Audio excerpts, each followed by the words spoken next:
بسم الله الرحمن الرحيم. اهلا وسهلا بكم في قناتي. النهارده باذن الله هنعمل وحده مربع جدراني. الخيط المستخدم خيط قطن ايطالي، معانا مقص، معانا ابره رقم 3 ملم. هنعمل ماجيك رينج من الحلقتين. ادي اول غرزه، هنعمل 8 غرزه حشو.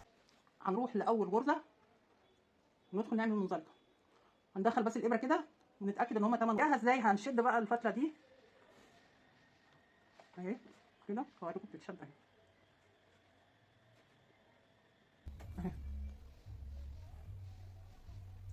نعمل 2 عمود بلفه سلسله كل فراغ.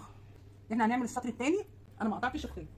نسحب الخيط 3 سلسله وكمان عمود في نفس المكان بلفه، نفس المكان سلسله في نفس الفراغ، عمود بلفه وكمان عمود بلفه، يعني عمودين بلفه. السلسله ديت اللي احنا هنشتغل فيها البتلات في السطر الثالث. كده انا خلصت السطر. 2 عمود بلفه في كل غرزه حشو اهو، ما بينهم سلسله. في المنزلقه في الحلقه الثالثه والفراغ بتاع السلسله هنعمل كمان منزلقه. فاحنا دلوقتي هنشتغل السطر الثالث عباره عن البتلات. نرتفع 4 سلسله، هناخد لفتين على الابره وندخل في نفس المكان. هنعمل عمود بلفتين، 3 عمود بلفتين، 4 سلسله وندخل في نفس المكان نعمل منزلقه. يبقى هناخد سلسله ونعمل منزلقه. ديت البتله الثانيه اللي انا شغاله فيها كده. هنعمل سطرين جراني ونرتفع 4 سلسله. هنجيب البتله كده، وفي هنا السلسله اللي احنا كنا عاملينها في السطر اللي فات.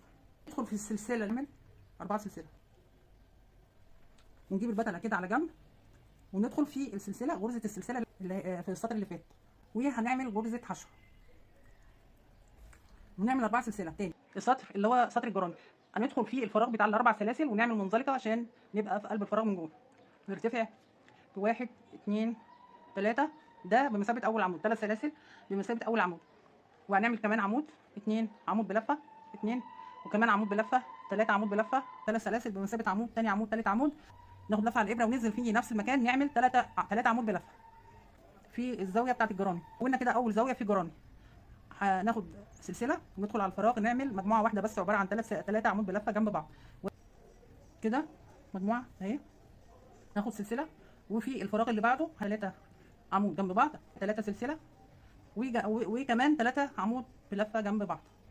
ناخد سلسله ونعمل مجموعه واحده مكونه من 3 عمود بلفه.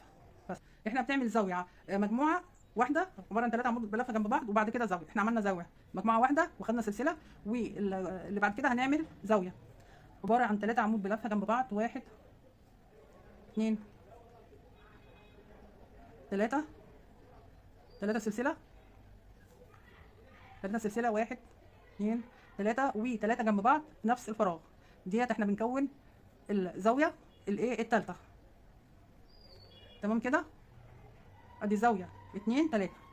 ناخد سلسله واحده وندخل على الفراغ اللي بعد كده، وهنعمل مجموعه عواميد عباره عن 3 عمود بلفه جنب بعض، 3.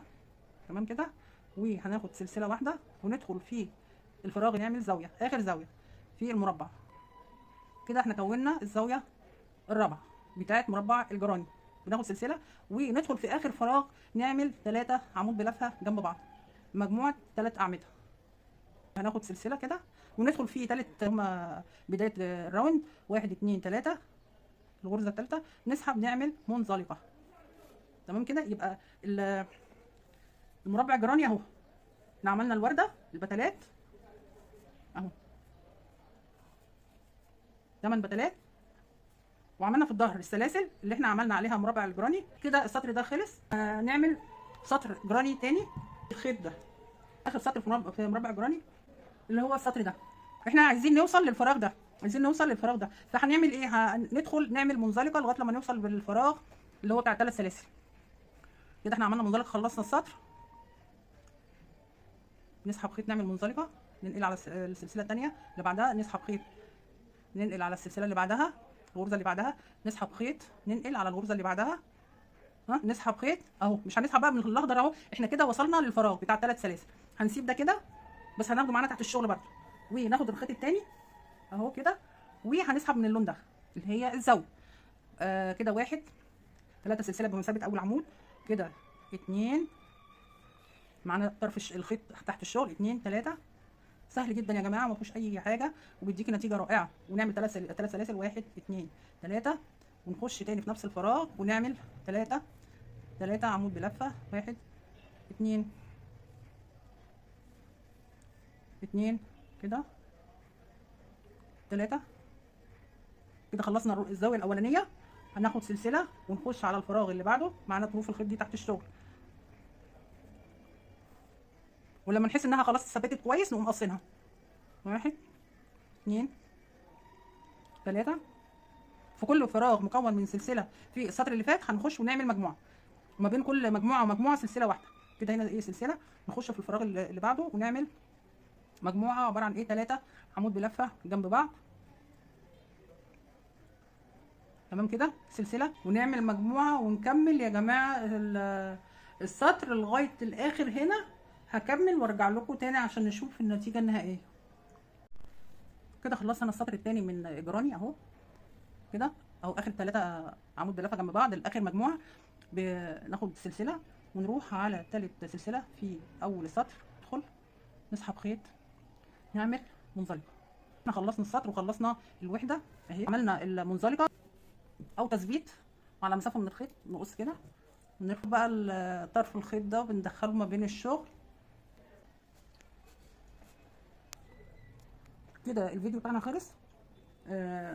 كان الفيديو بتاعنا عن طريقه عمل مربع الجراني بخيط القطن الايطالي. وشكرا على المتابعه، والى اللقاء في فيديو اخر، والسلام عليكم ورحمه الله وبركاته.